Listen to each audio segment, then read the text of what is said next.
Hi Juice! Today I'm going to teach y'all how to color like this. So let's jump into it. Coloring hair.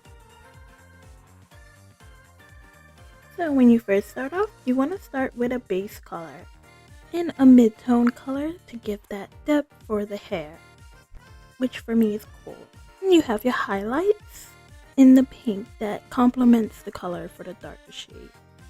Now for the darker areas, I have 3 shades, one darker, one light dark, and a bluish tint dark to darken my dark shades of the hair.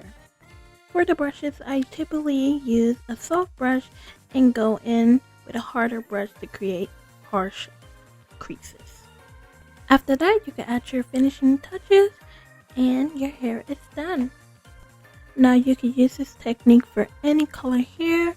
As you can see, I'm using it for the pink hair and I'm using all my midtones, saturating the colors and creating soft to dark shade colors to create depth.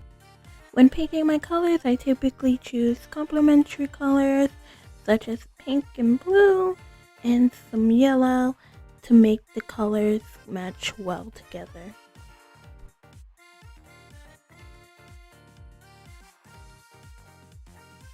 Clothing.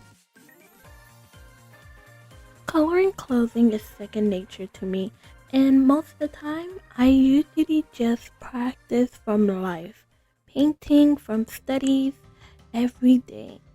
Now what I use is Pinterest to look up some clothes, and I study mostly from there to help color my clothes. Now when coloring clothes, all clothes are made differently, so you have to color them differently. Let's take this sleeve from Madoka. This sleeve is puffy and round, so I'm trying to use some colors and midtones to create a puffy look. Once I figure out what kind of lighting I wanted for this puff, I figured out the middle part was the part that needed to stand out the most to make it look like a puffy sleeve. As you can see, each clothing individually needs a different shading coloring technique, like the bow and the ruffles. Making sure my soft brush hit those areas where it's darker to create some depth. Skin. Now when coloring skin, I usually paint in a cylinder way to create a more rounded surface. I also think about the anatomy of the body and use more lighter undertones for lighter skin, and when coloring deeper skin tones, I use a lot of warm tones, but I also like to use blue undertones for the reflection bouncing on the skin.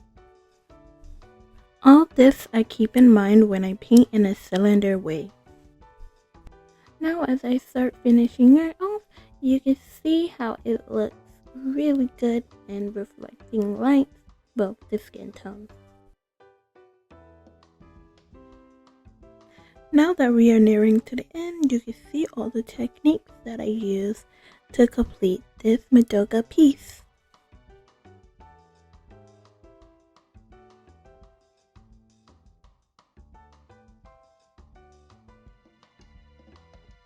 And now here's the finished results.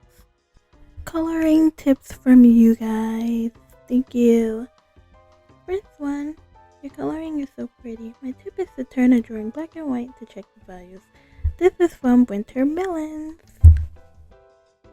I really like the idea of doing a black and white, starting off to do your colors to check your values because it really helps out with the drawing. I chose to draw WinterMeloons character because she's so cute. I really like the way this ended up. Thank you for the tip. Another focus on the values first from Chris Mason, the Anatomy Man. I chose to draw his character Khalees from Bing Bong. Coloring this one, I wanted to go a more semi-realistic look. So I started coloring off with checking my values and using that gray to dark shade to really look at where my lighting is coming from. You guys had some great tips, and one tip that I saw was from TJ. TJ said that they block out darks and middle tones and light tones whenever they're painting to help them out, which I think is a great tip. The more midtones you have, the more blended it looks. Now, this would be the end of the video. I hope y'all enjoyed this and found some helpful ways to color. And don't forget to like and subscribe. And I will see you guys next Sunday. Chill!